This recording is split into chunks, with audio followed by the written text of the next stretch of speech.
Two presentations will be given by Dr. Ute Albrecht, Assistant Professor with UF-IFAS, Southwest Florida Research and Education Center in Immokalee, and Lee Archer, a PhD candidate at the Immokalee IFAS Center.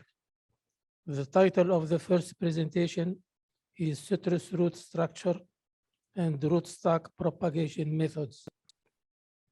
The title of the second presentation is Trunk Injection for Delivery of HLB Therapy. It's all yours, Dr. Albrecht. Thank you, Mongi. Good morning, everyone, and thank you for being here in person for our first in-person squeezer meeting, and thank you for all the Zoom attendees. Well, thank you again, and thank you our sponsor for being here, for sponsoring our lunch today. It's Lozanos, so very good. Also, we were having 3 presentations. So the first presentation will be about roots, and there will be maybe 45-ish minutes. And then we can take a little break if you like. And then afterwards, we'll talk about trunk injection. I'll start with that presentation. And I'll talk for about 15 minutes. And then Lee Archer will take over and talk a little bit more about trunk injection. So let's begin. OK, so this talk is about citrus root structures. I've gotten a lot of calls from growers, and there are a lot of people reporting unusual root systems, and we have some display here. You can look later, and I'll talk about some of the factors that can influence the citrus tree root structure. It's better. So what factors can influence the citrus tree root structure? Well, first of all, the genetics. So by choosing a rootstock cultivar, we're having some influence on that. Then in different environmental factors, specifically soil properties. Then there are many other factors. Some of them are the way the rootstocks are propagated and the way the trees are planted into the field. And then I'll talk about all these factors in this presentation. Let's begin with the rootstock. So rootstocks, we have very different cultivars that multiple cultivars that we're using. And here's just a little schematic from it's a nice article in Nature. Fred Kmitter and a lot of international colleagues published this paper on the genomics and origin evolution of citrus. You can see the only true species are citrons, mandarins, and pomelos, and all our varieties have some are developed by hybridization from these cultivars, from these species. And so most of our rootstocks that we're using right now are actually hybrids of mandarin and trifoliate orange. And we also have some like sour orange or Rangpur lime or rough lemon. So some of the influence of the rootstock is pretty obvious when we look at the graft unions. We have sometimes very smooth graft unions. Sometimes you're very familiar with this. This is a swingle rootstock where we have this kind of big bulky foot in the ground. So these are all very genetically determined. We can recognize a swingle pretty easily from other rootstocks. Sometimes rootstocks have an immense effect on the tree size. These are 2 different rootstocks. They're grown under the same conditions, same field, planted at the same time. And you can see some are very vigorous and others keep the tree size very small. And this is maybe in part determined by the root structure, but also there may be other genetic effects. What are other rootstock effects? You know, rootstock can influence the fruit quality and the yield. And most important factor to choose your rootstock is because of the tolerance to different pests and diseases, which in turn can influence the root structure. Of course, adaptability to different soils is important, and freeze tolerance is also something to be considered, especially since we recently had a little freeze event. And so just as a reminder here, our different rootstocks have different freeze tolerances. The highest freeze tolerance is in a trifoliate orange or Poncirus trifoliata, followed by hybrids of trifoliate orange, such as USA 12, 942, they're all hybrids. Then sour orange, mandarin, sweet orange, and lower freeze tolerance have grapefruit, pomelo, lemons, and limes. However, pre-hardening is necessary to achieve protection. So if we have a lot of warm days and then a sudden freeze event, even a trifoliate orange may not do so well. So here is the page, the most propagated, the top 15 propagated rootstocks from the last production season. This is from the most recent citrus budwood annual report. You can go on the website and get it yourself. You can see in the last 3 years, US 942 is our most propagated rootstock. And in fact, it was so popular that in the past years, it had to be propagated by other methods than traditionally, which is by seed. So we had to make use of tissue culture propagated rootstocks or even rooted cuttings. And I know some of you, there's still some some hesitation among some people to use rootstocks that are propagated other than by seed. And so we have done a lot of studies on this, and some of it I'll be presenting today. So as I said, rootstocks have historically been propagated by seed, and one reason is that it's just they were selected based on being able to be propagated by seed, and the trait that is associated with this is nucella embryoni or polyembryony. That means that we have multiple embryos, the nucella embryos that develop from the nucella tissue, and these are identical to the maternal tissue, so they are clones from the mother tree. In contrast, we have zygotic embryos that are the product of sexual reproduction, where we have different genetic half from the different parents. So most of our rootstocks that are used nowadays have the trait of nucella embryoni. This is where we can propagate them. But the reason is too because they were selected by breeders for this. So one disadvantage is you can't make use of other cultivars because they don't have this phenomenon. So it is very desirable to have other propagation methods available. Polyembryony, if you're a nursery owner, you're familiar with this. When we plant a seed, we have multiple seedlings coming up from one seed. And what we have to pay attention to, even though most of these are zygotic nucella embryos and they're true to type, sometimes we have some off types. You can see here on the left, most of the times they are easy to identify based on the different leaf morphology, and they're usually not as vigorous as the true to type seedlings, and you really need to pay attention to rogue them out. If that gets unnoticed and you craft them with your scion variety, this tree may actually develop different characteristics below ground and above ground. So paying attention to off types in the nursery is important. So the other methods to propagate rootstocks are by cuttings and tissue culture. Cuttings are fairly simple. You can do like internode stem cuttings. You just dip them in a rooting hormone, and then in the potting medium, you need to keep the little plantlets at high moisture conditions you can see on the left, and then eventually they will develop into a plant. Tissue culture is a little more laborious. You need a lot of expertise and specialized skills and labs to do this, and it's under sterilized condition. But both of these methods produce genetically identical plants that do not look any different than seedlings. The advantage of tissue culture propagation is also that you can produce very uniform plants the whole year round. However, there are some root system differences. These are three plants. You can see on the left, we have a seedling, on the right, cuttings and tissue culture. And you can see that the root structures are a little bit different. On the left, you can see the one taproot that's usually produced by the seedlings, and the cuttings and tissue culture have more like a crassy type system. And so here we have them dissected from the plant. So you can see usually one well-defined taproot from when you propagate them by seed, whereas the cuttings and tissue culture produce multiple roots, what we call adventitious roots. And they are, as you can see, thinner, and these lateral roots that are arising from these are usually also thinner than from the seedlings. So we have a bit more of a fibrous root system, at least in these early stages in the nursery.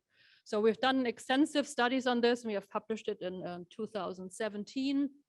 So what we found, just a brief summary, not surprising, seed propagated rootstocks usually produce one well-defined taproot. Occasionally we have two, so that can happen, or it splits into two. Our tissue culture and cuttings, we find 4 to 10 adventitious roots. Usually the cuttings that in our study produced more, and it can be 10 or sometimes even more. And also TC plants, tissue culture plants and cuttings have more these what I call second order lateral roots, what I just showed you in the photograph. And they have a smaller root to shoot ratio than the seedlings. Again, that's during the early nursery stage. So if you're a nursery owner, you may have to treat these little plants a little bit different. So you have to be careful not to overwater or over fertilize them. So what happens as the plants grow? So this is a photograph of what I call field-ready nursery trees. So we had a lot of trees propagated and we were ready to plant them in the field, and we destroyed some of them for a detailed root analysis. And this is how they look just before we put them in the field. On the left, again, you see the seed and cuttings and tissue culture.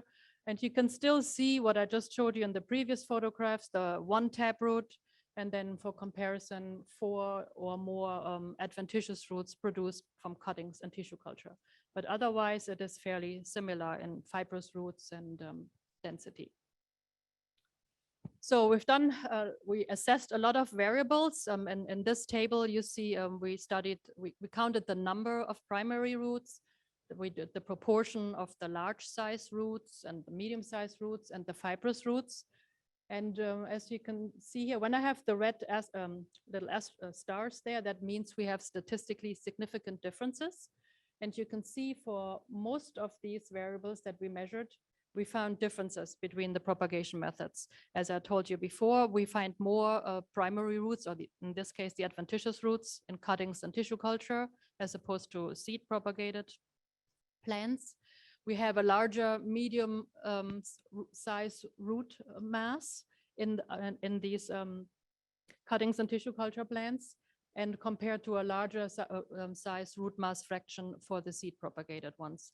However, the fibrous root mass was not affected. The NS stands for no significant differences. So the root system differences persisted in the field-ready plants. So what happens in the field? So you see 2 figures here. On the left, you see the common perception of a tree's root system. We think that the root is almost a reflection of the canopy, go deep into the ground, and that they're spread out about the canopy tripline. But this is really not the reality. What is much more realistic is what we see here. Even if a tree starts out with a taproot, at some point we don't have a well-formed taproot anymore. The lateral roots, the structural roots that then develop as the tree grows in the field will spread out far beyond the canopy tripline. So what that means for a citrus grove, they're well beyond the bed. And we also have the root system is mostly in the upper few feet of the soil. We did some excavation studies. So we grew plants here at SWFREC for 2 years. And then we did, how long did it take? Three weeks or something. So we used an air spade that is a high pressured air to excavate the roots without destroying the roots. So even the fibrous roots stay alive. So it took us 3 weeks, and it was a very dirty undertaking, but we were able to excavate all the trees. Some took 2 hours, other maybe an hour. I don't know what the quickest was. So yeah. And so this is one of the trees we excavated. It looks a little sad, not because it's destroyed, it's just because the soil is so black, and that's just how it looks. But what we found was, again, as expected, we don't have any taproot whatsoever. I mean, okay, we are on the flatwoods, so maybe that's not so surprising. And we also see, you can see here, if you were to stretch out these roots, they would go far beyond the canopy of the tree. So what happens on the central ridge? You may argue it looks different there, but I got a while back, Chris Oswald was so kind to send me some photos whenever he saw some trees that were pushed over by the grower. And you can see here this pancake-like root system here from the side. And what you can see, there is really no taproot visible anywhere. And you maybe here, every once in a while, you see some rudiment of a taproot. But even on the central ridge, and when the trees are mature, we do not have any taproots anymore. And I suspect that some of this may have also to do with the switch to micro sprinkler irrigation as opposed to overhead, what was used way back then. So we did a detail, and after excavating our trees, we did a detailed analysis of the root system. And this is one of the things we did was a root crown analysis. So we chopped we cut off all the roots and then did a detailed analysis. And SD stands for seed propagated. So you can see here, no taproot whatsoever. And one of the reasons for this may be also having to do with that that citrus production is now in nursery containers, and the dimensions when we excavated the roots were pretty much a reflection of the nursery container. As soon as the roots hit the bottom of the nursery container, they will just stop growing, and this will persist in the field. Here's a comparison of the different root systems from seed, SD, CT stands for cutting, TC stands for tissue culture. And really, if you look at it, again, no taproot, so the root crowns look pretty much identical. And also, I couldn't tell you anymore which of these was propagated by which method. So the initial differences that we saw in the nursery now are not really so visible anymore once the plants are growing in the field. We did also we counted all the roots and we did all kinds of things. You see here a view from top of one of those root crowns. So as you can see, we counted every individual root. We measured the root diameter, measured the root length, fibrous root mass, and all these things. And here are some of the results. This is all published too, if you're interested in it. So we measured the root crown depth, the total number of roots, the total root length, the diameter, and also the number of side branches. And as you can see, everywhere for all the variables measured, we found no significant differences among the different propagation methods.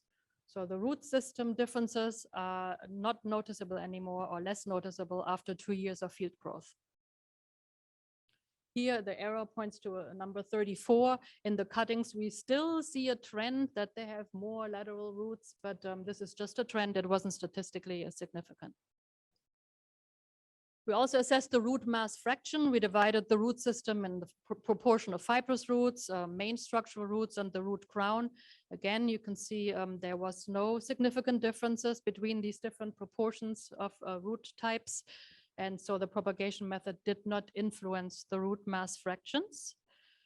In this field trial, we had also 6 different rootstocks to look at the interaction between propagation method and cultivar. We had 6 here, US 942, 897, 812, 802, 15, 16, and Swingle. And you can see here we actually did find significant differences. And in this case, we had US 942 produce the largest proportion of main structural roots and Swingle the least. But Swingle also had the largest root crown mass. So definitely a significant influence of the rootstock cultivar on the root mass fractions, and in contrast to the propagation method. How does that reflect on the tree growth? Here we measured tree height, tree volume, the canopy volume, that's supposed to be rootstock trunk and scion trunk diameter, and the canopy thickness. Again, there was little influence of the propagation method. The only difference that we found was for the rootstock trunk diameter, which was a little bit larger in the seed propagated ones than in cuttings and tissue culture, which is maybe not all that surprising since we have more one main taproot and no adventitious roots which compete. Here for comparison, you see the rootstock influence on tree growth. For all variables measured, we have significant differences. Not surprising, US 897 is our smallest tree, was our smallest tree in the trial. And except for the canopy thickness, that was the least for Swingle. For US 942 in this trial produced the largest trees with the largest canopy volume, also the largest scion trunk diameter and the thickest canopy. And for comparison, Swingle and US 802 had the largest rootstock trunk diameter, which is also not surprising. So we have, since April 2018, we have 2 field trials going on with commercial growers and commercial locations, one here in Hendry County, one in Polk County on the Ridge. And I'm not gonna bore you with all the data. We're collecting data every year. We are in our 4th year now. And so far, we really do not see any differences that are associated with the propagation method, but we do see differences, again, that are associated with the rootstock cultivar. We had our first yield in the first year. Last year wasn't so great. Again, no differences. There were rootstock differences. US 942 produced more, at least in Polk County, than the other rootstocks. But this year with the frost, results were not so overall. But we'll keep monitoring the trial. We have 2 more years of study, and hopefully they will be more productive next year. But again, no differences so far based on the propagation method. So let's talk a little bit about soil properties that can also influence your root structure.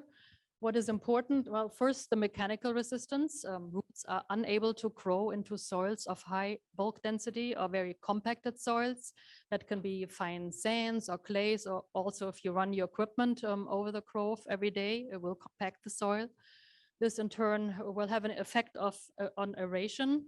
Aeration is important, obviously, because roots need oxygen to respire and produce energy. So flooded and compacted soils will have less oxygen and will so hinder your root development and growth.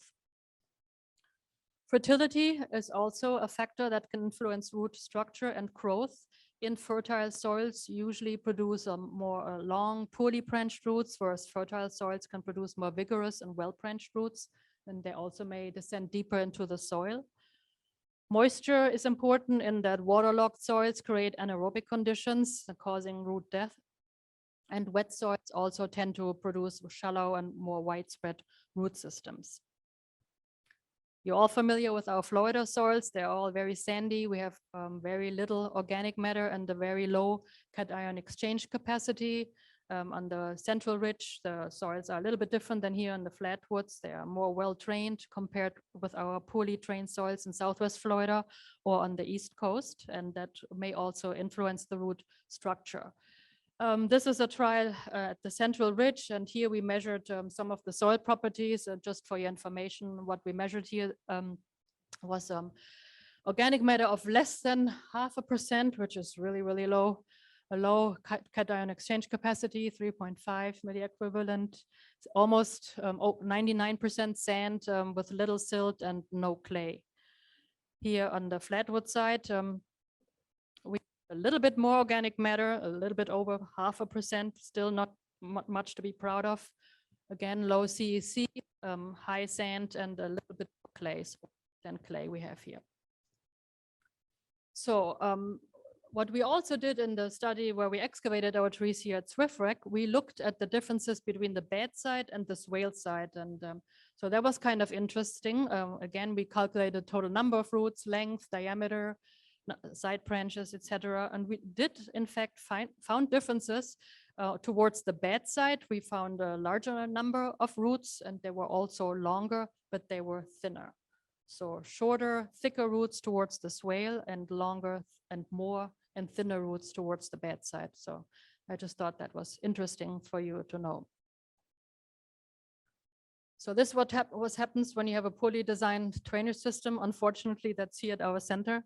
And that was not even after a hurricane. That was just after a couple days of heavy rain in August. So we had several days of almost complete flooding, which needless to say was not good for the roots. So that obviously will affect your root structure, not just because of the anaerobic conditions, but also because Phytophthora will take over and you're likely to lose a lot of trees after such an event. So let's talk about some other factors that are associated or that can influence the root structure. And one of these factors is the transplanting. And I believe a lot of our root problems that we're seeing nowadays have to do with the way the trees are planted into the field. Now, I realize that time is money, and you probably don't pay much attention to it, and it goes quick, quick, quick. But what I'm telling you now is what in theory you should be doing, and maybe you should pay more attention to it, that the trees are planted properly. So you should always inspect your trees before you purchase them and before you plant them, and obviously only buy from reputable nurseries and registered nurseries.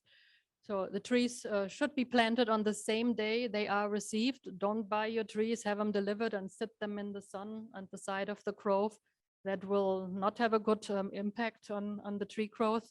The trees should never be allowed to dry out. I have seen it where the trees are laid next to the planting hole, and then the sun burns on the hot containers and heats up the roots before they're planted.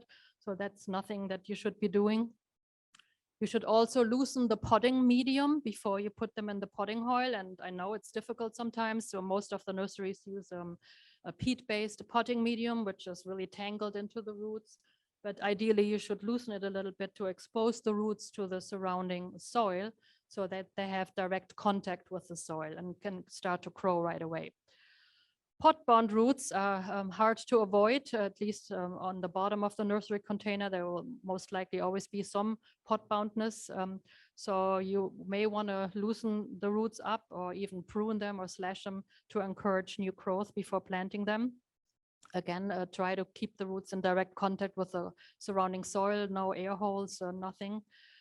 And you should plant your trees a little bit above the surrounding soil because it will settle after planting, and do not bury the graft union. We have seen field trials where we wanted to analyze, we wanted to measure the rootstock diameter, and we couldn't do it because the graft union was buried into the soil. So that's not what you should be doing. And I know some of you using fertilizers, they're throwing handfuls of fertilizer into the planting hole. I do not recommend doing this. It may burn your roots and it may cause some of the problems that we're seeing, that the roots just don't like it and stop growing. I would also not recommend using your foot to bury the roots after you plant them, because by stepping on it with the foot, you may change the orientation of a root and it grows into a different direction, or you may break it. So really, please take care when planting the roots. I believe a lot of the damage or the weird things that we're seeing may have to do with this. And obviously, you're aware of it. You should water your trees right after planting. Pot-bound roots, just another reminder here, as soon as the roots will hit the nursery container, they will start to circle. And if you don't remediate that circling upon transplanting, they will continue to circle when they're in the field. In most of the cases, that may not have a big impact on tree growth, but if the circling is at a bad position, it may actually start choking out the root system and then in turn reduce the tree growth. So pay attention to pot-bound roots when you plant your trees. We have done recently, we did a lot of studies where we're still working on it, where we're trying to assess the wind resistance, because I know there are concerns with the different propagation methods that if we have a hurricane, which is bound to happen in Florida at some point, that maybe the tissue culture and cuttings propagated trees topple sooner.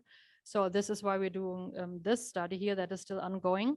And what we tried to, so we can't simulate a wind pushover. So we had to do the alternative. We're doing a pullover by using a truck to pull the trees over.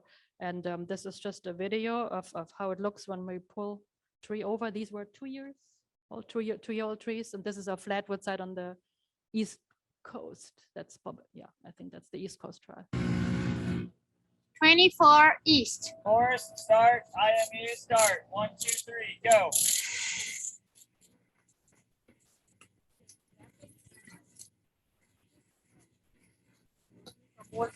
That's more roots up branches.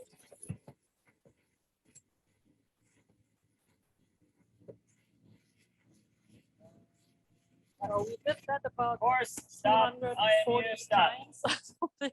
And some of these root systems I have laid out here on front, you can look at it later, and I'll show some photographs in just a minute. So we have to analyze them all, and we're about halfway done. And I don't know how many weeks we have been working on it right now, but it is probably worth the effort. So here you see, so I just want to acknowledge my lab manager, Bo Meyering here, who is the brain of all this, who developed a very sophisticated method to measure everything and to do it. So here you see a tree force gauge profile, and you can see the measured force on the left in Newton. You can see it took us over 3,000 Newton. Some trees we couldn't even pull over. We had to buy a new force meter to measure it. So you can see here, this arrow points out where the root is, where the tree is toppled. And then you can see some other resistance here where the other roots that are still in the ground are finally cracking. So we're still analyzing all this. As I said, we have over 240 trees to analyze. So let's look at some of the things that we saw after we excavated the roots. Needless to say, we had to wash all the roots and cut them into shape so we can analyze them. So this is what it looks like if you did not remove the pot-bound roots upon planting. So like I said, they keep circling. In this case, it may not have had much impact on the root structure because it remains on the bottom. Now, this is a more odd-looking root system. The tree did not grow very well, had a very fairly thin trunk diameter, and so it's pretty pot-bound, and it looks like when it was put into the ground, the roots were kind of pushed upwards, so it didn't have really a chance to grow properly, which will impact the tree growth in the future. This is a fairly good, well-developed root system with a lot of new lateral or structural roots having been produced after planting. This is also a fairly good-looking root system here with a lot of strong structural roots. This is a little bit more odd-looking. The tree was fairly bulky. You can see it's a pretty good size trunk diameter, but you can see here this root was probably pushed as it was transplanted into the ground, was probably pushed too much, so it was moved into to the side so that it continued its growth there. This is a little more odd system. You can see some pot boundness here on the bottom, and you can also see that it's, I think it's one of the trees here, that is a little bit asymmetrical, but just to show you all the different shapes that we're finding. This is another one which is very asymmetrically developed, and some of this asymmetry, I don't quite know why it's happening, but there may be, as I said, there may be many factors that are influencing this. And this is a poorly developed root system. You can see a lot of pot boundness here on the bottom, and you can also see a lot of strange things going on up there. There's some nodding and curving, and I don't know if that happened, maybe if someone stepped on it during the transplanting or if there were obstacles in the soil. So a lot of strange things we are finding. This is a very poorly developed system. There are not many structural roots that were produced after planting, and the few that were produced were starting to be girdled out by other roots. And this may be a problem because it's going to choke your root system and therefore inhibit the tree growth. Yeah. And then we see something like this occasionally. It's like, what's going on? So, and I have an idea, but I don't know. I'll get back to that just in a moment. So these are the trees actually that we excavated in the one trial. And even though we saw all these weird different root structures, the trees were in fairly good shape. So that was in a way surprising.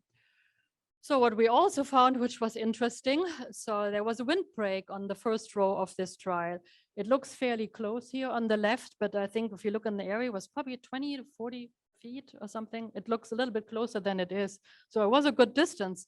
But when we tried to pull out the trees, there was a lot of resistance. And the reason is that eucalyptus roots are very, very long. So be aware of that. All these roots from the trees were growing and were entangled in the first row of the trees. Did we find anyone on the bedside? Yeah, not on the other side. So there were really clear differences. And so maybe this weird curly root is something that's growing around the eucalyptus roots or something. So I don't know, it's one possible explanation, but I really don't know. But be aware of it if you have a windbreak that may interfere. And I think we saw some block effects in tree size too, right? So we can clearly differentiate between the trees on the opposite side of the bed than those trees in terms of growth. So again, that's important. Okay, we have some ongoing root studies. Like I said, we have lots of work still ahead. You probably noticed in the previous picture, we have every individual root. You see the numbers with a Sharpie labeled on it. Every root was marked, was measured, and we're still working on that. The goal is to get some nice data on all this, how it's all correlated, and don't have to understand much here. It's a correlation diagram here. Some of the things that we are measuring is obviously, and we're trying to relate it to canopy volume, is the proportion of branched root, of broken roots, knotted roots, pot-bound roots, curved roots, straight roots, vertical roots, lateral roots. So all these things we're trying to assess. And the different colors you can see on the right is a Pearson's correlation coefficient. Yellow means it's a perfect correlation of 1, and all the ones, that's why they're all yellow in the middle, because canopy volume obviously relates to canopy volume. And the purple one is a lower negative correlation. So what we found here, and still these are just preliminary results, the more lateral roots and the more straight roots we have, the more the positive impact is on the canopy volume. And in contrast, the higher the proportion of pot-bound roots and the more curved the roots are, the more negative impact it has on the canopy volume. So maybe that's not all that surprising, but it's definitely worth measuring it and seeing if that holds true. And in this trial, we have had four different rootstock cultivars, and we also had 3 different propagation methods here: cuttings, tissue culture, and seed. And these are correlation diagrams between the rootstock circumference and the total root count. Maybe not surprising. The more roots you have, the thicker your rootstock trunk circumference and the larger your canopy. And this holds true for each cultivar, and regardless of the propagation method.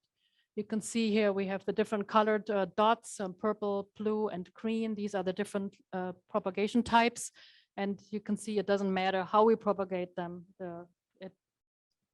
And we can also see some differences between the different rootstocks. US 897 here has less roots and the smaller rootstock trunk circumference than, for example, US 1516 or US 812 in this location. Here you see the canopy volume determined by the rootstock cultivar.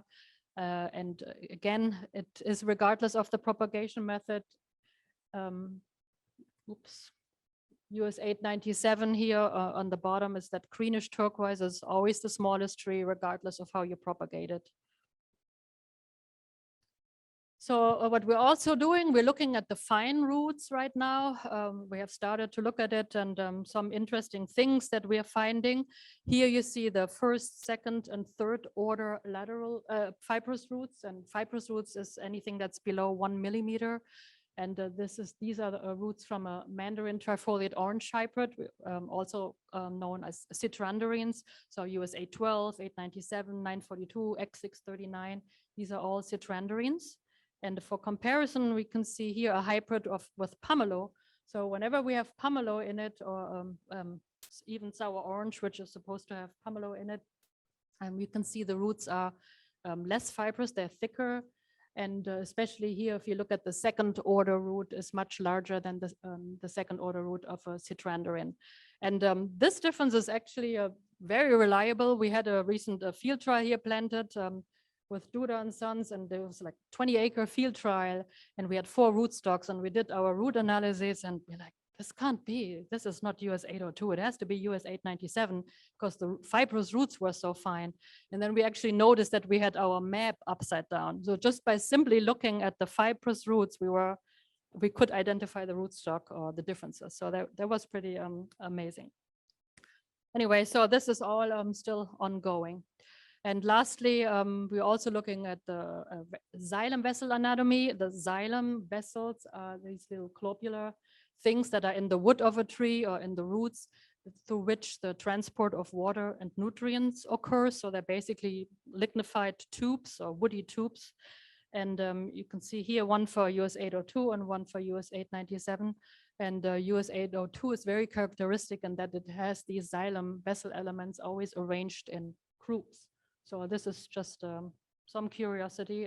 How it relates to tree growth still remains to be determined. We know that US 802 is more vigorous than 897, so this may have something to do with it.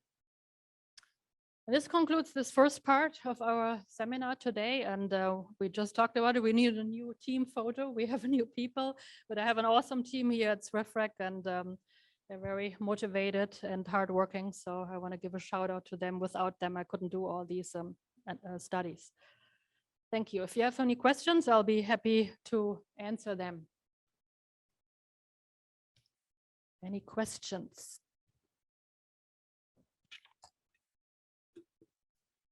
The old adage between those 3 propagation methods was that the trees grew roughly the same, but that propagated from seed would perform a little better in drought conditions. But from what you're showing us on these root systems after a couple years. It doesn't look like it really would be the case. Yeah, I mean, our studies are 3 years old now, and we don't see it. To me, it seems like whatever you have in the nursery is stuck in the crown and is there to initially establish the tree.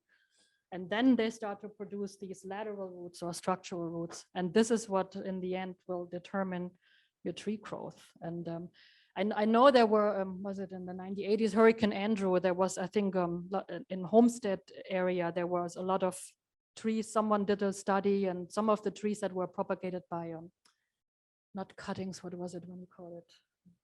Yeah, there were cuttings trees, but they were propagated differently, but they were toppled more than the other trees. So there were some misconceptions on that. And I think this is from the Hurricane Andrew experience in South Florida. I think there are some people that I think it's inferior. So, so from all the studies that we have seen, yes, we do see differences initially in the nursery. And if you're a nursery owner, you have to treat them a little bit differently, like less water, less nutrients, you may burn them. But otherwise, once they're in the field, it seems like I couldn't tell them apart anymore. If I looked at the roots, I was like, oh my God. Sometimes because things when they're in the containers, if they have like 4 or 5 roots, they will get pushed down. So it looks like a hand almost, and then they start to grow. But it's getting really harder and harder as the trees mature. And I couldn't tell you which one was what. And these have all different propagation methods in them. So I believe that there are other factors that are causing some of the weird things we're seeing. And I think transplanting being one of those factors. Or just the transplanting even in the potting container sometimes. It's just the nature of things. The root may get dislocated in a different direction. So. Say it again. Oh yeah, not used to these dual meetings. Yeah. Yes, Rob. Okay, okay. We'll get to you Zoom people in just a second. It's what you get when you don't come in person. I was just curious how long you plan to continue the study. Do you have an intention to keep going for so several we years? have several things going. CRDF was so kind to fund another, I think we have another 2.5 years of commercial trees. So one is up on the ridge, one is here in the flatwoods. So we continue to analyze them, but unfortunately we can't excavate the trees. I think the growers would want us to excavate them because it would really be cool to look on the central ridge too. So yeah, we're getting the yield data and we're doing our standard horticultural measurements and things like this. We have some mini rhizotrons in the ground where we didn't even talk about it, so laborious too. We have these plastic tubes in the ground where we take images of the fibrous roots. We do that every other month to see the fibrous root growth, but it's really tedious. It takes hours and weeks and months. And then we don't really get much out of it than what we put in. So, but it was interesting. We see the root growth dynamics. So what we found in a couple studies that we did, that the roots start to grow the summer. Maximum production was like August, September, and then they start to taper down again. So, but maybe that's nothing new, but so. Okay, so are there any questions from the Zoom audience? If you are allowed to speak. I got a question. Hello? Yeah, we can hear you, Mark. Oh, hi. Yeah, Mark Nelson. So all these different root systems and their dynamics, right? Are you going to study uptake of, let's say, I don't know, oxytetracycline? Or are you going that way? Yeah, we're doing a lot of oxytetracycline studies. We'll talk about it in the second half of the presentation. Well, that's for injection, right? I was kind of curious about absorption from the soil. Yeah, no, we're not recommending to put oxytetracycline in the soil. So In the soil, okay. I'm gonna Yeah. study that. All right, thank you. Yeah, but oh yeah, I forgot to mention, we're also doing some studies, some nursery studies now, where we're doing, you may have heard of the air pots. These have the little holes on the side where the roots are air pruned. And then I also met someone recently, and Phil Rux is on the audience, I think, these copper painted root containers. So there is also if you put copper on the inside of the roots, it's kind of a chemical pruning of the roots. So we have some studies planned or started already to compare that with regular nursery containers with air pruned and maybe chemical pruned roots to see if that maybe the regular pruning will prevent some sort of pot boundness or give them a head start in the field. So this is to answer, that's another of our longer term things that we're looking at. Great, thank you. Mhm. Any other questions from the Zooms?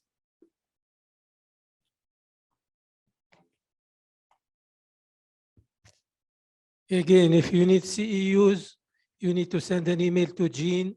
Don't forget to put in the box your license number. Your license number is very important. I see Rob Ashley has his hand up. Want to ask a question, Rob? I think your mouse is over his icon. Right. I don't have any questions, Uta. It was just my mouse was hovering over your thing. So Hey, okay. Uta. Yeah. Hey, it's Phil Rocks. Hi, Phil. Hey, you were making reference to those root systems down in Homestead with Hurricane Andrew. And that was the other ones you were talking about were the air layers that they do down there. Get to the word Yeah. exactly. Yeah. So it was very different. Yeah. So were the air layers any better than like a cutting stock material? No, there weren't, but it was really a weird study. I have it. It was bit difficult to understand because it wasn't a real experiment, so to speak, and there were different types of. It wasn't comparable to what we're doing right now. So I think you cannot take this into consideration when you think they're inferior. And there were also, I think there were own. Yeah, I'm sorry, I don't remember the details, but I just remember trying to understand everything that was measured there, and it was not really comparable with what we're doing right now. And there were also other trees than citrus. It wasn't just, it was just all kinds of different tropical tree species. Can you touch on the problems that they had up in Georgia with the root systems that they, I know you had some calls like I have, what you found out up there? Yeah, I know there were some nursery owner in Georgia contacted me. So apparently some growers have observed some what they call inferior roots. I haven't been at the meeting, and I know, Phil, I've heard you were there together with Jose Chaparro and some other people. And from what I was reported, that this particular site where the grower found inferior roots was the site where you shouldn't plant citrus to begin with. Is that correct, Phil? You were there, right, on trial? Right. Yeah. So I haven't seen the sites myself, but I was told that they were not planted at a. So someone made the comment you could grow catfish there, but not citrus. So. Right. Right. Okay. Thank you. Okay. Any other questions from the audience, from Zoom or here? No? Okay. You want to take a brief break, or do you want to go through? Say again, Mongi? Keep going? Okay, we'll keep going because we probably lose our Zoom attendees. Okay, let's try to share my other screen here. Okay, very good. Oh, you. Okay, in the second part of this webinar, I'll start a presentation on trunk injection to deliver HLB therapies. So first, I want to give credit to my PhD candidate, Lee Archer, who will give the second part of this presentation. She started in 3 years ago or so, and and she has been working hard, and I'm just presenting, but she's the one who actually does all the work. So I'm taking credit for her accomplishments. And I also want to acknowledge the funding for this project. It was a USDA NIFA grant that was provided to us. It's in collaboration with other colleagues here at SWFREC and also in Lake Alfred and in Texas. So the point of this grant is to develop automated delivery systems for trunk injection. And my part in this grant is to study the effects on the tree and best time of the year to inject and then other things. And some of these results that we have, I'll be presenting on today. So what is trunk injection? So a simple definition would be the targeted delivery of crop protection materials into the stem or trunk of a woody plant as an alternative to spraying or soil trenching. It's also sometimes called endotherapy. The injection occurs into the xylem, not the phloem. And HLB is caused by a phloem-limited bacterium. So from the xylem then, the materials are distributed throughout the plant with the transpiration stream. Nowadays, trunk injection is being used, but mainly in forest trees and non-crop bearing ornamental trees, also in palms, and mainly in residential and commercial landscapes. There are few crop-bearing agricultural crops where trunk injection is being used, and for example, avocado, peach, or pear. In avocado, 20% of the commercial acreage, which is about 6,000 acres, in Florida are actually managed by trunk injections for laurel wilt. So this is a fungal pathogen that affects the xylem. So 20%, these people have developed a method to inject 20% of commercial acreage to treat the trees for laurel wilt. Let's look at the basics a little bit here. How does a tree trunk look? So here on the left in the figure schematic, we have the outer bark, and the phloem is really just a thin strip in the inner bark of a tree. The main part on the right, you can see a cross section through a citrus tree, and the phloem is there indicated by the red dotted line. So a very thin tissue just underneath the outer bark. The xylem or the wood is what takes up most of the inside of a tree trunk. And so everything else that's not phloem or bark in this cross section is xylem. So what happens when we inject? You can see here is an injection, a scar, so to speak, on this tree. It's a fairly small tree, as you can imagine. The injection was with one of these syringes that you can look later at. So, and this was just water that we injected. But anyway, so we inject, you can see we have to go into the wood to inject. You cannot inject into the phloem. It just simply doesn't work. It's a very small tissue with very small cells. It doesn't really work.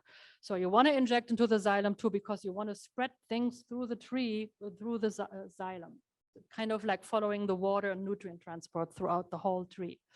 So after you inject it into the wood, then somehow you have to hope, in our case, because we're wanting to deal with HLB, which the disease is of the phloem, we need to make sure that the chemical that we're injecting then somehow goes into the phloem.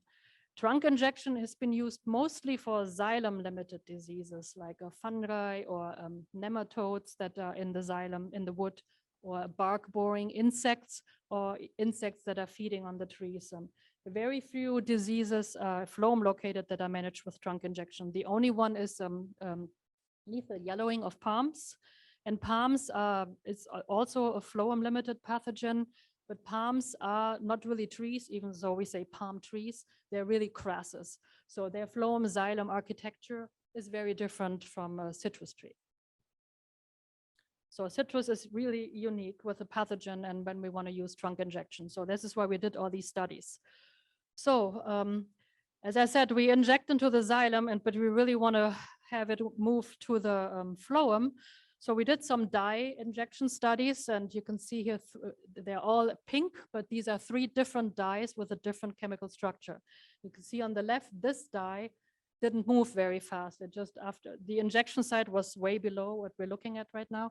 So, so we can see it gets stuck into the xylem vessels and elements, and it doesn't move. In the middle, the dye moves better. It's diffused pretty much throughout the trunk. But on the right, this is really what we want. We want the dye to move as quickly as possible to the outer areas in the trunk, which is closest to the phloem, which are indicated with the green dotted line here.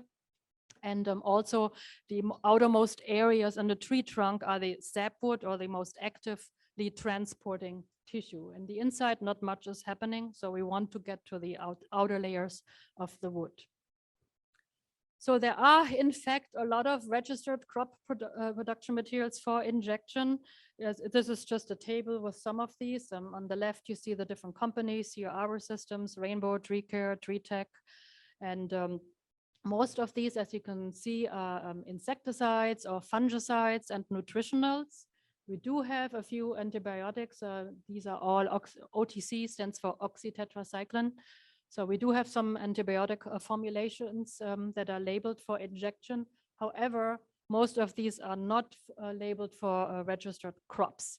There are some crops like almond, apple, some stone fruit, palm fruit, but there's even one for citrus. You can see here on the bottom, the one oxytetracycline compound is labeled for citrus, but only for non-bearing trees and not for HLB.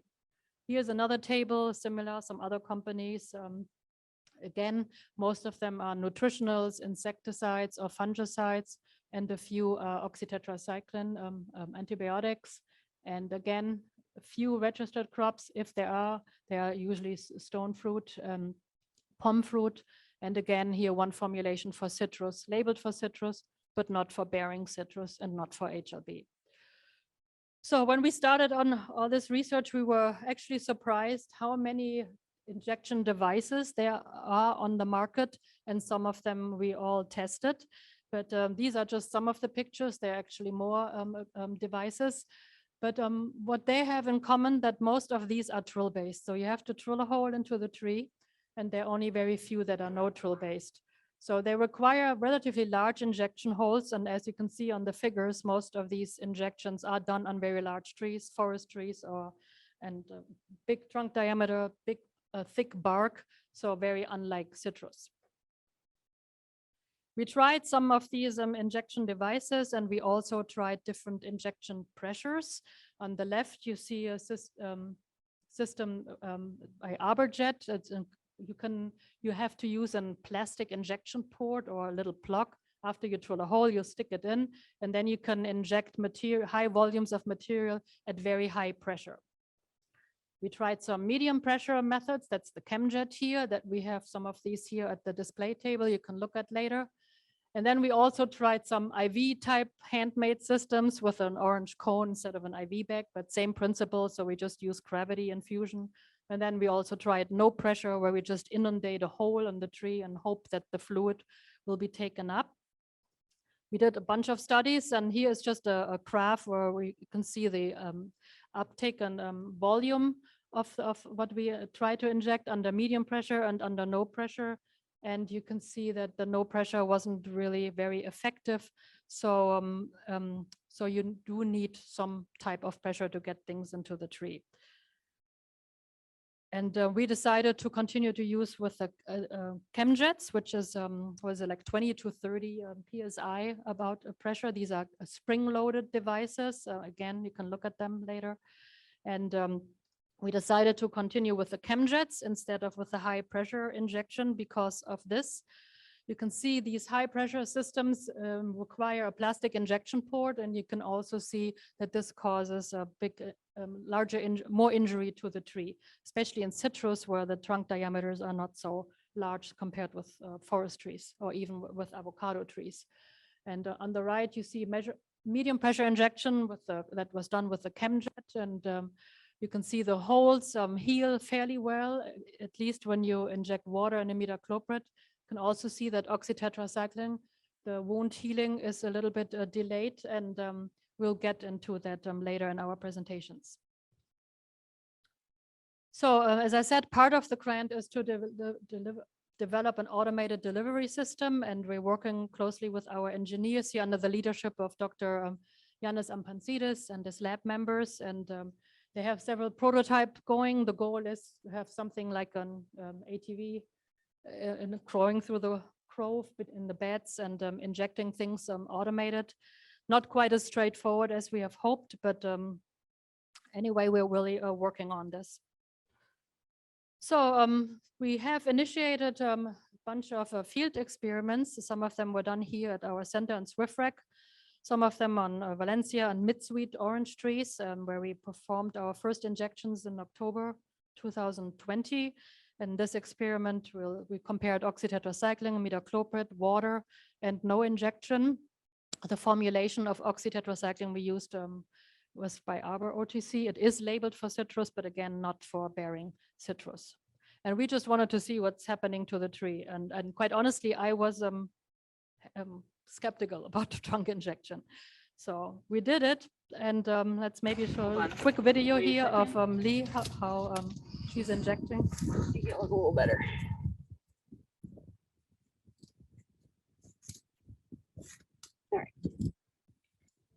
Once you know what you're doing, that's actually fairly quickly. So here she's drilling a hole into the rootstock trunk. This is part of an experiment where we compare the injection location, scion versus rootstock. Just drill a small hole, put your injector in.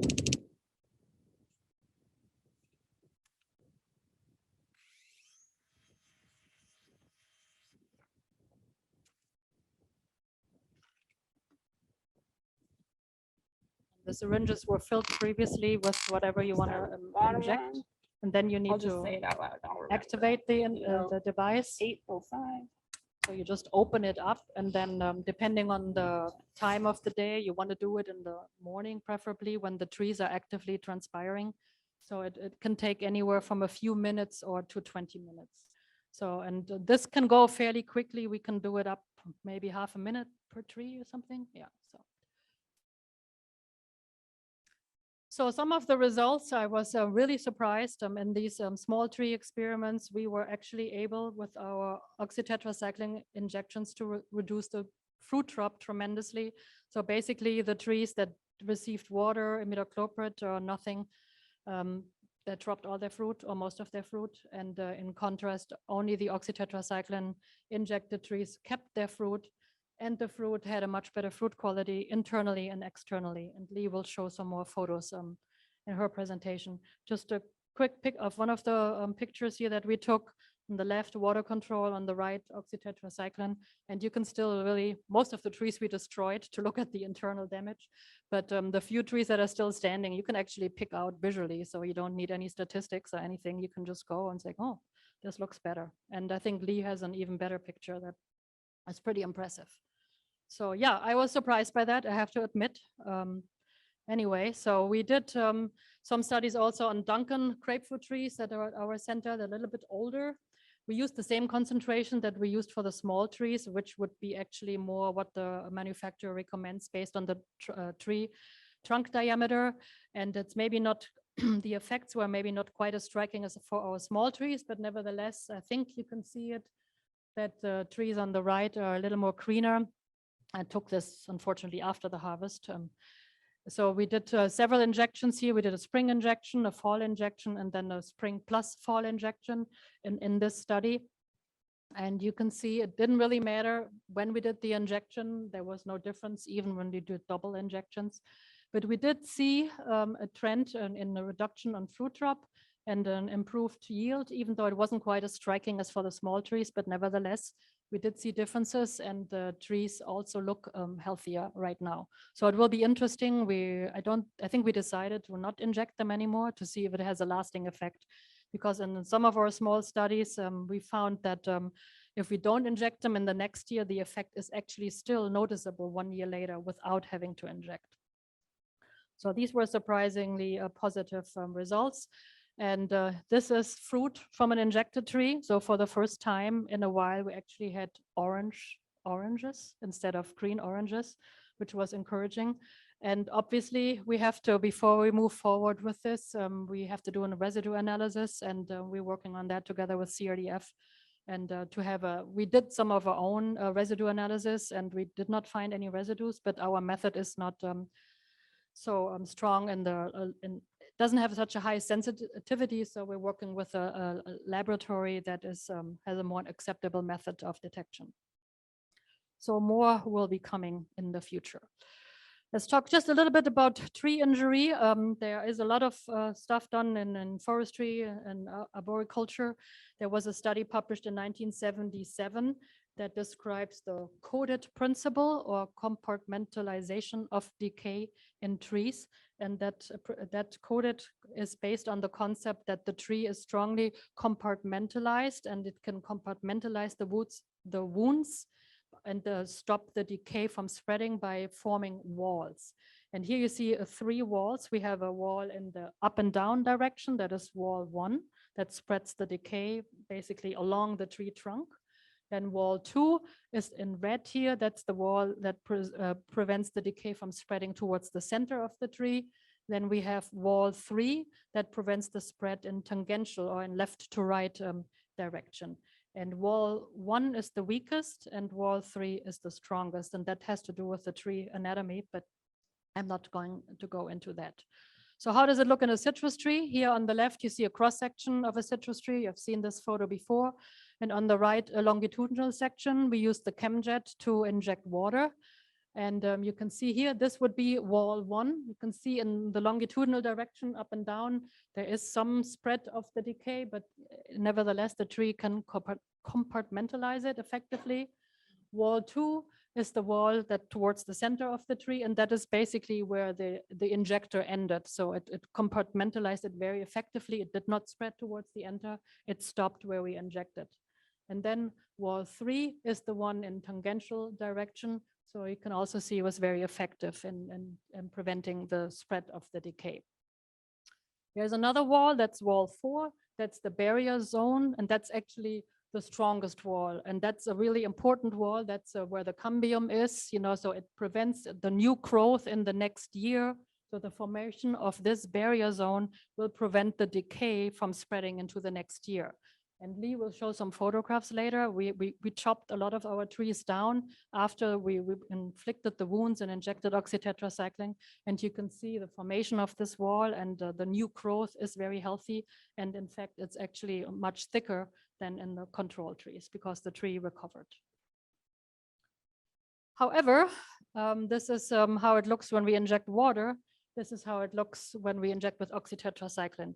And this is also, so the damage looks worse for oxytetracycline because we use this plastic tree blocks to inject in this.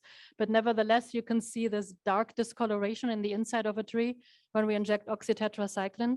The formulation is very acidic. It has a pH of 2. So it remains to be determined if this dark discoloration is due to the oxytetracycline itself or to the low pH. But nevertheless, it looks bad. We have some trunk sections here that you can look at and touch. It doesn't seem to impact the structural integrity of the tree. And again, in the next growth cycle, it's perfectly healthy. And all the transport of water and nutrients will occur in the new growth cycle anyway. So it really doesn't matter so much what's happening inside as long as the necrosis or the decay is stopped. And it does look like it is effectively compartmentalized, even though it's discolored. And we have published an article in the Citrus Industry magazine, so you can read some more on this. And we also have published an EDIS publication. You can go on Ask EDIS in Google, and then you can Google for trunk injection or for my name or for Lee's name, and you can read some more information on delivery of crop protection materials. And just a brief summary for my part here. So trunk injection can effectively and systemically deliver crop protection materials to target pests and diseases of citrus. And so that doesn't mean that we have to restrict our trunk injection just to oxytetracycline. By learning how this methodology can be used, we have all kinds of opportunities in the future. There are many companies and individual researchers that are looking at other materials. It could be peptides, it could be immune activators or whatnot. So we don't really, hopefully don't have to rely on antibiotics to being effective. And also there are a lot of efforts by the industry together with CRDF to move things forward and to do some more studies, and also maybe to work on a label so that we can use it on a larger scale. So we also learned in our studies that citrus trees can effectively compartmentalize the wounds, but we need to pay attention. Some injected compounds can be phytotoxic and cause injury. Something I didn't mention, we also tested different injection times of the year, and we found that the wound healing is better in the spring than in the fall. Maybe not surprising because the trees are metabolically more active in the spring than in fall and winter. And then we still need to establish the long-term effects on tree health. So we're still working on this, so we haven't stopped our research on that. And that concludes my part, and maybe we can wait with the questions until Lee presented her research.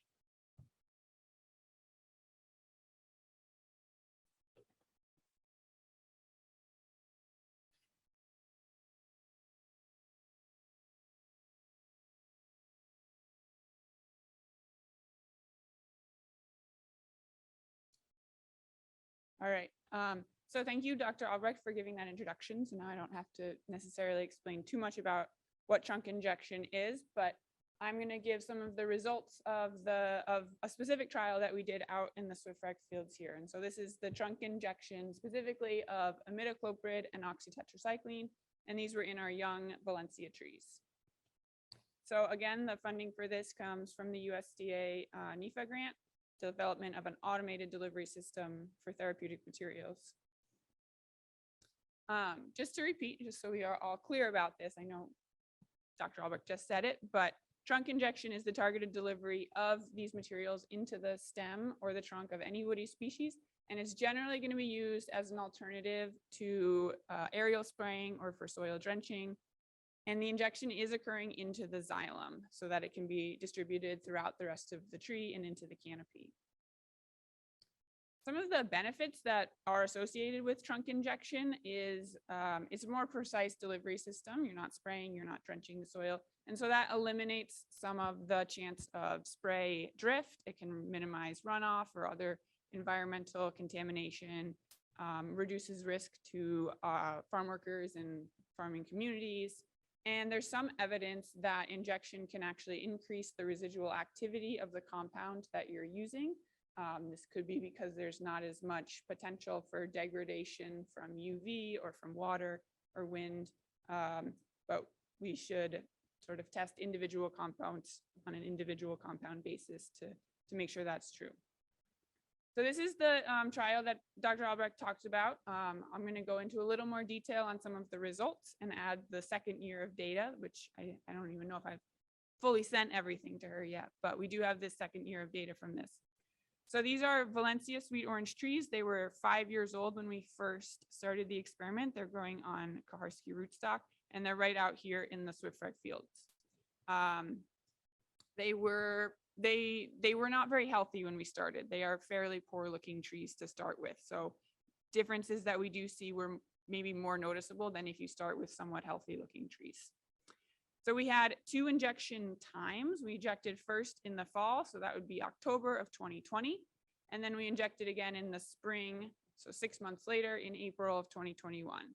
And we injected these 4 different compounds: oxytetracycline, imidacloprid, water, and then a non-injected control. We have the harvest data now from February of 2021. So that harvest is basically what I'm going to refer to as the harvest after a fall injection. And then we have the harvest in February of 22. So that was just a few weeks ago. And that's going to be sort of the data from a harvest after a spring injection. So this isn't maybe a perfect comparison, but it gives some ideas to sort of what future experiments could focus on. And we performed these injections at slightly above the labeled rates for the Arbor OTC with the chemjets, which we can play with afterwards. And again, using the 2 injections per tree. So they each received 40 milliliters of liquid. So first we can talk about imidacloprid, which is a systemic insecticide. To test the effects of imidacloprid, basically we took 10 psyllids, we stuck them in these bags, and then we stuck the bags on growing shoots to see what would happen after we injected, to see if the psyllids would survive or die. So we injected the tree, put the psyllids on, and saw how the psyllids survived. And so 1 week after we injected, we put the psyllids on, and we saw some very significant psyllid mortality, not 100%, but a week after we injected, the psyllids were, when they ate this new flush, they were dying 63% by the end of a week of observation. So that is maybe a promising result. The imidacloprid was going into the leaves, the psyllids were feeding on those leaves, and they were dying. However, we repeated this experiment 2 months after we injected. So again, we came back in, we did the same thing again. We put the bags on the trees, and then that was 2 months after the original injection. And we are still seeing some differences here. You can see that the imidacloprid trees still have more psyllids dying. This is the percent psyllid mortality, but that's only about 18%, which may not actually provide a lot of benefit in the long term, given the number of psyllids that we find out there. I don't know if an 18% reduction is that much. And so the reasoning for this, on the right here, we have the imidacloprid concentration using an ELISA assay. You can see on the x-axis here, the days after injection. So after our fall injection, 0 days, we saw a slight bump up in the amount of imidacloprid that we detected in the leaf tissue, but that was gone by 30 days after injection. And then again in the spring, we injected here. And at 15 days after, we had a good amount of imidacloprid in those leaves still, but then by 30 and 60 days after, it had gone out of those leaves pretty quickly. So it doesn't appear necessarily from this information that insecticide or injection of just imidacloprid is going to be enough to really control psyllids overall. So moving on to the efficacy of the injection of the oxytetracycline. So on this graph, we have the CT values, which I'm sure many of you are somewhat familiar with or you've heard about them. What we have on the y-axis is this actual CT value, and a number that's higher actually means less bacterial level. So I put the axis in reverse. So a lower number or a lower on this axis means less bacteria. So this is the CT value of the roots, so the amount of bacteria in the roots, and you can see after the fall injection, we'll look at this blue line here. The oxytetracycline, the amount of bacteria in the roots of the oxytetracycline trees really decreased pretty steadily, more so than any of the other treatments for 120 days and up to 180 days. We then injected these trees again, and we continued to see that the roots, the amount of bacteria in the roots was significantly lower than these other treatments up until about 180 days after the second injection. And so there maybe is a difference between the fall and the spring as to efficacy. We'll have to look at that further. So this is in the roots, but looking at the leaves, we saw some differences. We didn't notice a decrease quite as quickly. So again, if we look at this blue line, there's maybe a slight difference, but it's not until you get to about 150 days after injection that you start to see that really drop off. And our theory for that is that we were injecting in the fall and we weren't getting any new leaf flush until about this time. So if this was an October injection, right around here is February, March, and then April. And so that's when we're starting to get that first new flush. So perhaps in these first few months, we did have a reduction in bacterial levels, but we weren't detecting it because we didn't have any new leaf flush on the trees. And then we injected these trees again in the spring, and we saw these numbers stayed pretty consistently lower than the other treatments for even at 300 days after our second injection, which is quite a long time relatively. So not only did we have these sort of statistical information to back this up, but the trees started to look a lot healthier. The new flush that was coming out was green, the leaves were larger, they had less symptoms of nutritional deficiencies, less HLB symptoms. They looked more like what a citrus tree and what a citrus shoot maybe should look like.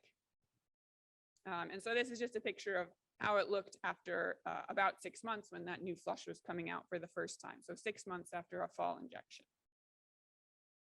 This, Dr. Albrecht already showed this one picture, but this was, again, a picture of about a 6-month difference between injection in the fall and then right before harvest, right around harvest time. And what that translated into was differences in our harvest. So the first differences that we started to see was that there was going to be a big difference in the amount of fruit we were seeing on the ground. So in 2021, so this is going to be after our fall injection, we're seeing quite a decrease in the amount of fruits that are on the ground. So about 20% of the fruit were falling on the ground for the oxytetracycline trees versus 75% of the fruit in the other treatments, which so lower is better in this case. And again, in 2022, this would be after the spring injection, we're seeing a very similar trend, about 25 to 30% on the ground compared to about 75%. 2022 there was a lot of fruit drop this year. And we have just some pictures of the difference in the harvest, the amount when we compare the oxytetracycline trees. This was how much we were harvesting compared to how much we harvested across all 6 of the water trees. So the fruit drop translated very nicely into differences in yield, or translated very, similar results. On the y-axis, I have this in kilograms, so multiply by about 2 if you prefer to think of it in pounds, but this would be per tree. So the oxytetracycline up to more than double in some cases after this fall harvest, and then after the fall injection, and then in 2022 after the spring injection, even greater than 2 times yield differences for the oxytetracycline injected trees, and no difference for the imidacloprid trees. And so one other thing that we started to see was that there was a fairly noticeable difference in what the fruit looked like and the fruit quality measurements that we were taking. So on the left are the control trees. You can see some are fairly small, some are large, misshapen, and still fairly green. Whereas the fruit on the right, or the fruit on the right, are going to be more orange. They are a similar size after this fall injection, but they were noticeably sweeter, less acidic, and more orange. I have specific numbers about the differences in my notes if anyone wants to talk about those. And then this is the fruit quality this year. So this is the 2022 harvest. So this was fruit quality after a spring injection. And what's maybe most obvious is that there was a very significant difference in the size of the fruits when we injected in the spring. So when we injected in the fall, the sizes were fairly small, both sides. I mean, there was still some inconsistencies. When we injected in the spring, these fruits were giant. I mean, that's the only, they were just so much larger, it was comical. The fruits on the left here are our control fruits. The fruits on the right are the oxytetracycline treated trees. You'll notice that they're less colored though. So it's possible that we harvested these too early and that they would have colored up. We wanted to harvest pretty rapidly because all of the fruits on the other trees were falling on the ground, and we wanted to have some comparisons to make. So I think it's likely we harvested before we should have in terms of fruit ripeness. So this graph is a lot, but I think we can get through this. So on the bottom, on the x-axis here, we have, this is going to be over time. So we wanted to look and see how the shoots were coming out of the tree, how the flush was developing over time. And if you look on so the y-axis is the percent of flush in a certain stage of flush development. No flush, feather flush, leaf expansion, leaf hardening. So if you just focus on the sort of the red lines, or the red section is the oxytetracycline, you'll see that the flush developed very uniformly for the oxytetracycline trees, when basically all of the flush was in the same stage of flush development at the same time. And it continued into this leaf hardening off. So this final stage of flush development, almost 100% of the shoots that were coming out in the oxytetracycline trees moved fully through this and were at the same point in the same time. Whereas for the other treatments here, they were kind of all over the place. There was some flush that was really small, some flush that was well developed, some flush that just kind of died off. And a similar trend is what we were seeing to this, is what we were seeing with the flower development and flower timing as well. So here's another picture which shows some pretty striking differences. This is about a year after the first injection So it's had 2 injections. So it's 1 year after the first injection, 6 months after the second injection. You can see the oxytetracycline tree on the right here compared to just a control, maybe non-treated tree or water injected tree on the left. The differences in size were pretty noticeable. And this is the actual change in the tree size from the start of the experiment until now, just from a few weeks ago. So this is the rootstock circumference, and you can see that in a year and a half or so, the rootstock circumference in general for the oxytetracycline trees on average grew about 3 centimeters compared to less than 1 centimeter of growth for these other treatments, which, and when you think about circumference, that's pretty significant. And we can see that for height as well, the oxytetracycline trees they grew a lot taller in a year and a half. But as Dr. Albrecht mentioned, there are risks associated with trunk injection. Some of the most noticeable are the wounding and then the internal injury associated with drilling fairly large holes into an injection to create these injection ports. And then also the phytotoxicity associated with specific compounds or specific therapeutics. So we saw this first picture before.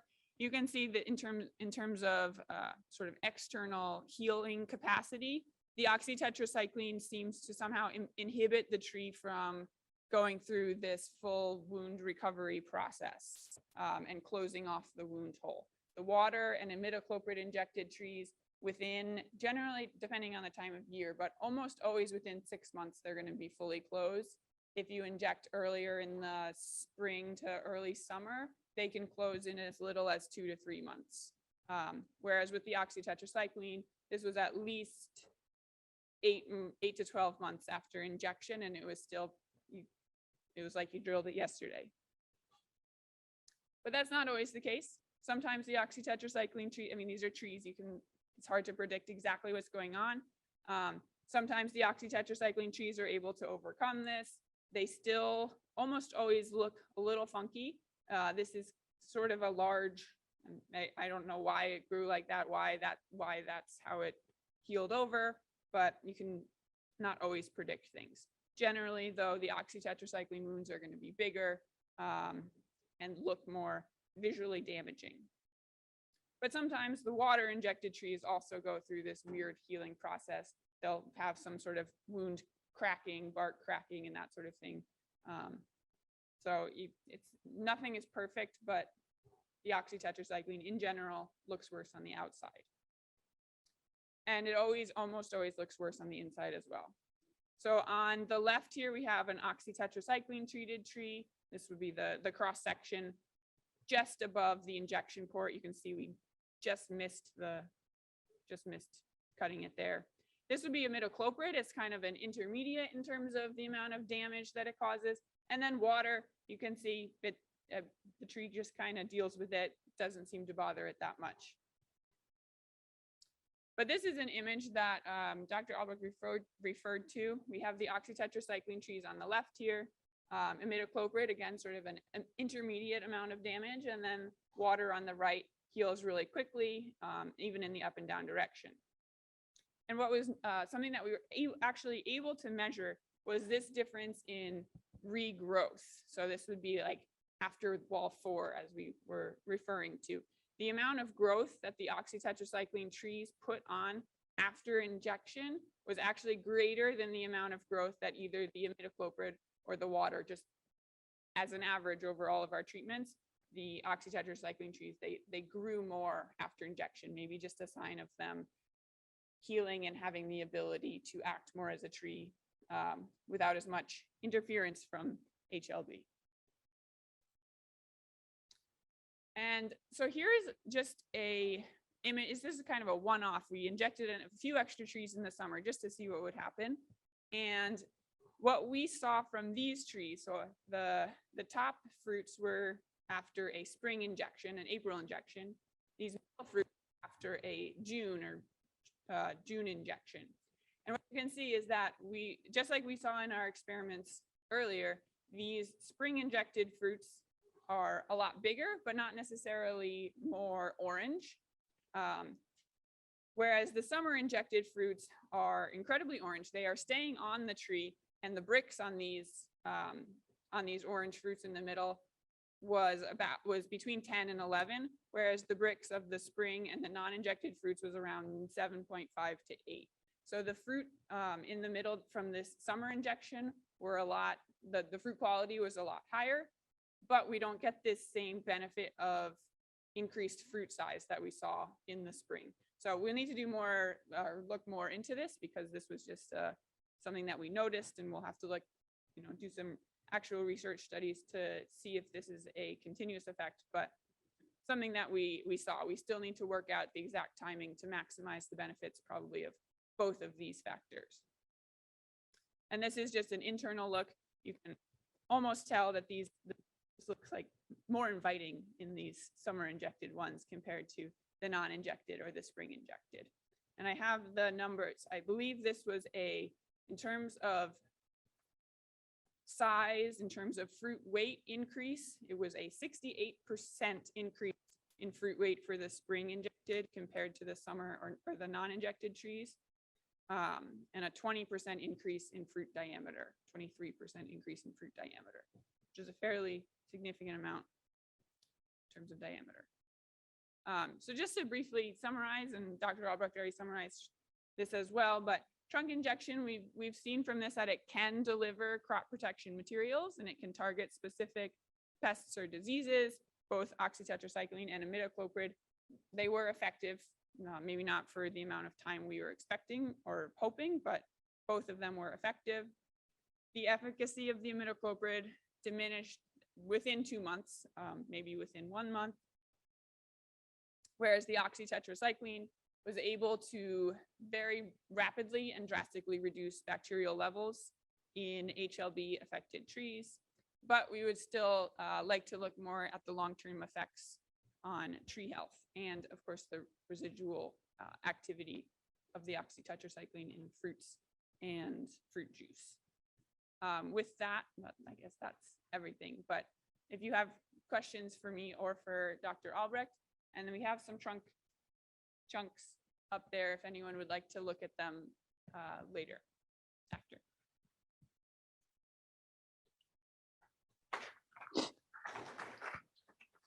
Hi there, Mark Nelson again. I got a question for you, a couple actually on Oxytet. Excuse me. First off, when you measure Oxytet, you probably use an LC mass spec, right? Because that's the most sensitive method. And do you look at the metabolites of Oxytet?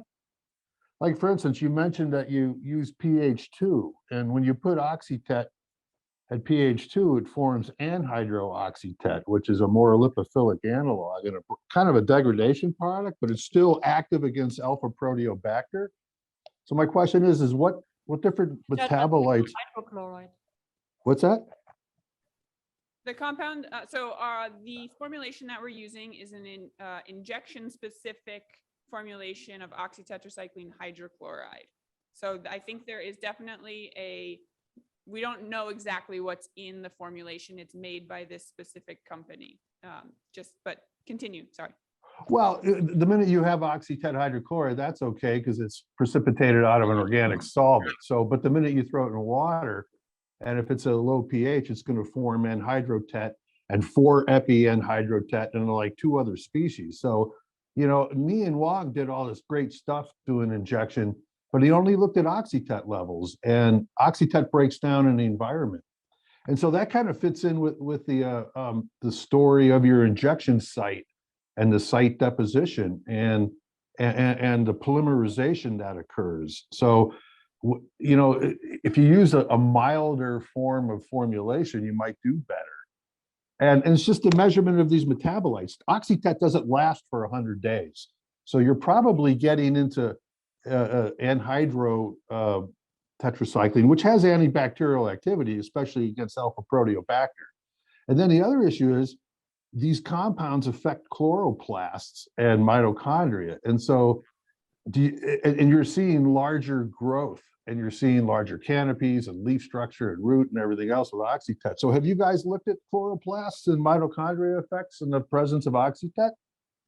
We have not gone to the molecular level in that aspect. I think most of we're mostly assuming that a lot of the effects that we're seeing in terms of tree health and increase in tree size is specifically related to a reduction in bacteria, and the trees are able to just function as they would without the effects of the HLB bacteria. But no, we haven't gone too deep into those effects. Well, the tetracyclines have a mitohormetic effect, which makes the mitochondria and chloroplasts healthier. And so I don't know if you guys have looked at that. It's kind of a novel concept that's floating around now in molecular biology.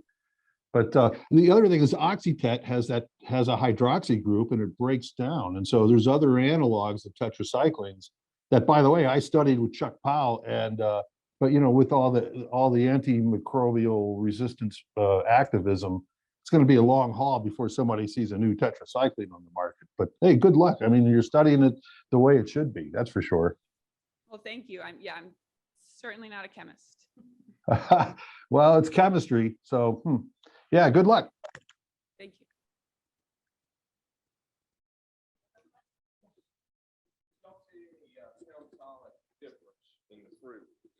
Did you find any pound solid difference in the fruit?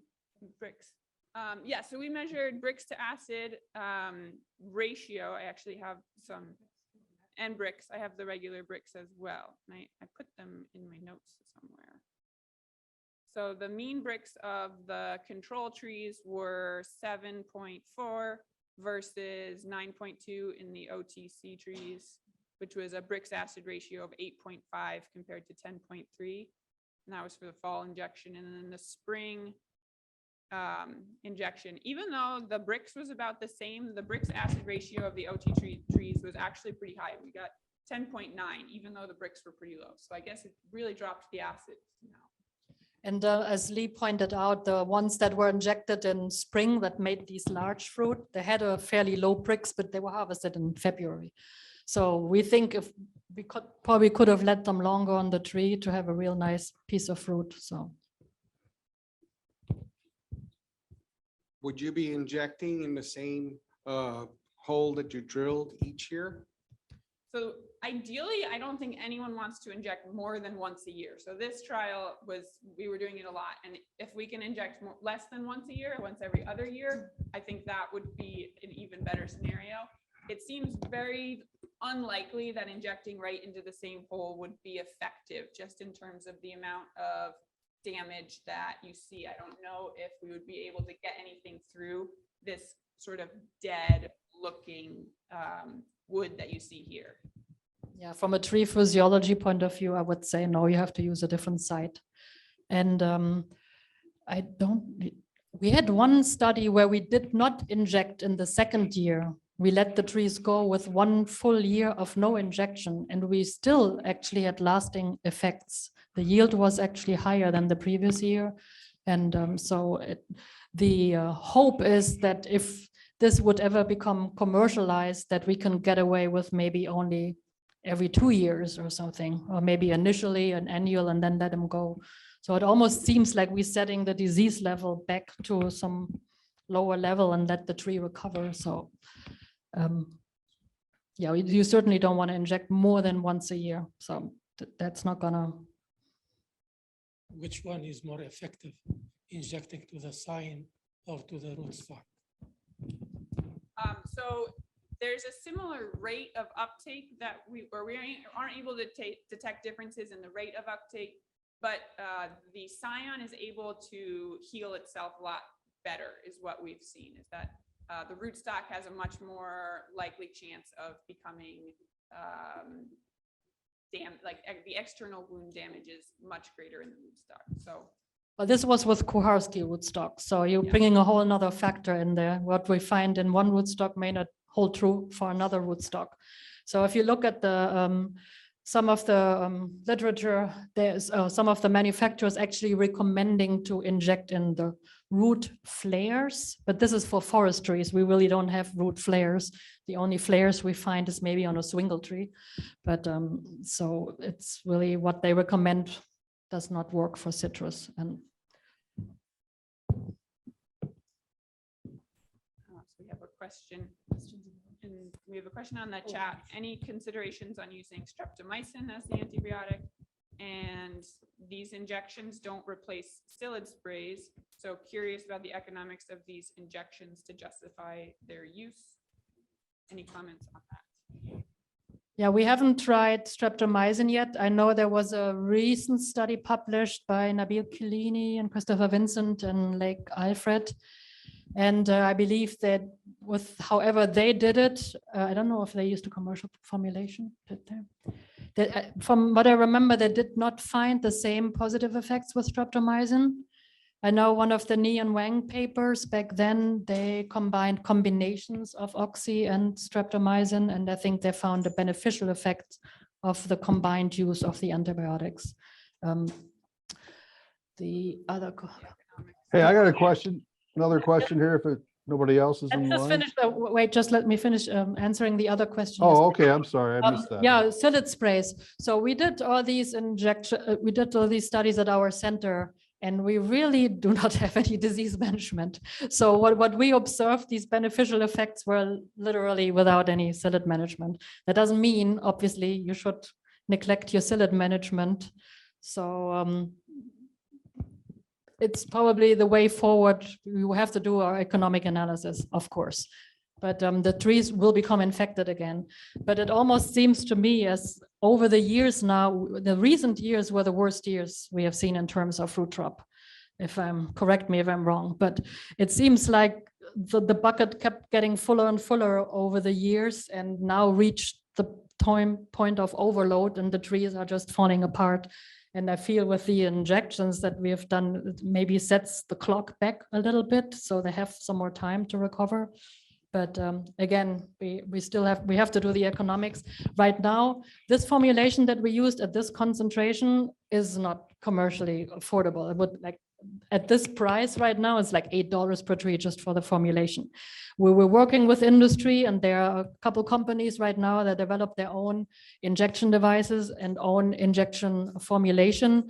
And as they're interested in selling this, they obviously have to come down with the price.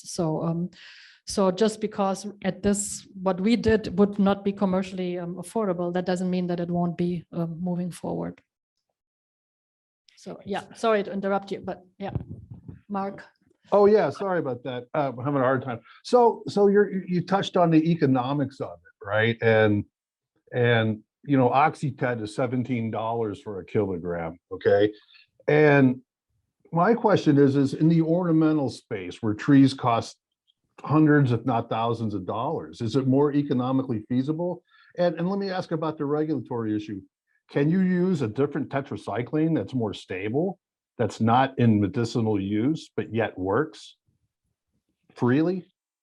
Well, we are not chemists, we are plant physiologists. So well, what's the rules? I mean, to the experts. I have been contacted by people in the Netherlands. They have done a lot of studies where they actually coat the active ingredient for, like, so to speak, like a slow release. So I don't know what their update is. They wanted to work with us. So I'm sure moving forward, there will be some smarter people than us in terms of chemistry that are figuring some things out. Well, you just have to have access to the molecules. My question is what is it regular? What are the regulations? Can I take a compound like sandcycline and inject it into a decorative palm that's worth a couple $1,000 because nobody's ever going to eat fruit from it, and when it dies, it dies? Is that acceptable in the practice? Well, that's what I pointed out. Most of these antibiotic injections are for non-edible crops. There are a few. In avocado, it's not oxytetracycline, it's propiconazole or tilt fungicide. Apparently, they do not find any residue levels in the avocados, so it has been approved by EPA. And now that you mention it, they actually had the interesting observation. The commercial formulation for laurel wilt is tilt. That's an injectable. It was developed originally not for injection. Researchers have worked on a different type of formulation that was much more effective than the tilt formulation at a much lower active ingredient concentration. However, it did not improve this formulation because there was an inactive compound in the formulation that they did not approve. So of course, we're working with EPA right now. Like I said, with our simple test, we did not find any oxytetracycline residues in the fruit. Initially, we did juice analysis, but we were told we had to do whole fruit.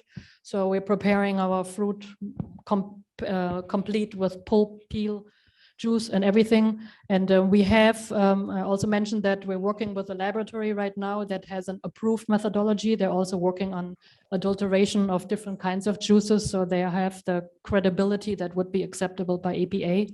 So again, of course, this whole injection is going to be irrelevant if we detect residue levels. So this is why we're also working on the different time of the year.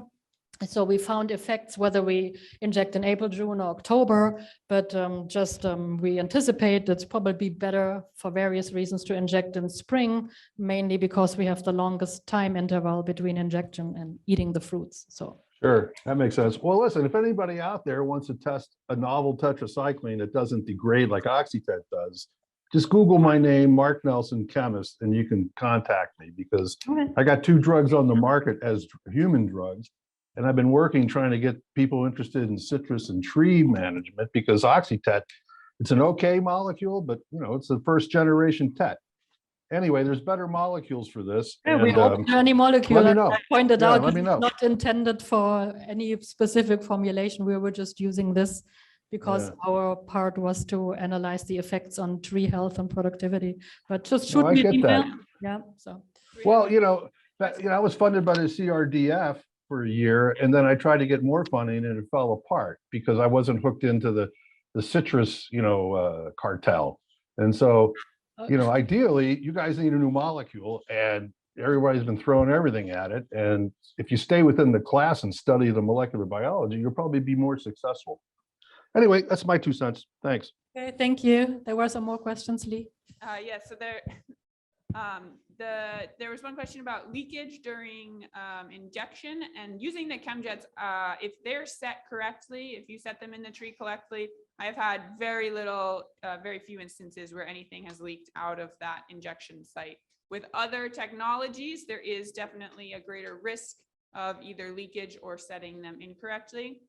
And then in terms of depth of injection and the influence of the depth of injection on the tree uptake, I think what we have seen is that as shallow as possible into the tree that you can effectively set a device and have it inject in that's the most beneficial.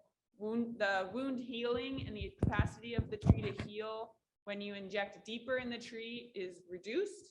So you really want to inject as shallow as possible, but the technologies to do that are still maybe being developed. It's kind of a trade-off between deep enough to get things in, but not too deep to cause too much damage. Yeah. Exactly. Yeah, when we first started out years ago, I think Bo and we went out in the field, had some injection. It's like, okay, it's in the phloem. Let's try to inject in the phloem. It just didn't work. And then we had to inject. The deeper we went, the easier it worked. So, yeah. So it's a learning process, and it may be different for different trees and different environments, but it does work. So. Having a conversation about so the other conversation we're not repeating. But.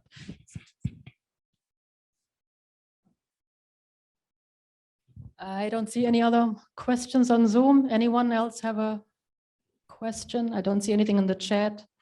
Anyone else? I think we're good on Zoom. Anybody in the classroom? Did you miss any chat? Can you repeat that, Julie? Well, we'll still be around here if any of you have any questions, and feel free to look and touch our citrus roots here and look at the syringes, and we have some water here if you want to play around with it, and some of the cut stem pieces. Okay, if there are no more questions, thank you all for attending. I appreciate it. And hopefully we'll move forward with some more of these squeezer meetings since the COVID has settled down a little bit. Thank you. Thank you, ladies. Thank you all for your participation. For the guys who are attending via Zoom, sorry, we cannot really give you lunch. For the people over here, you are welcome. Lunch is ready. And I need your CEU forms to sign it. Thank you all. Yes, Jean.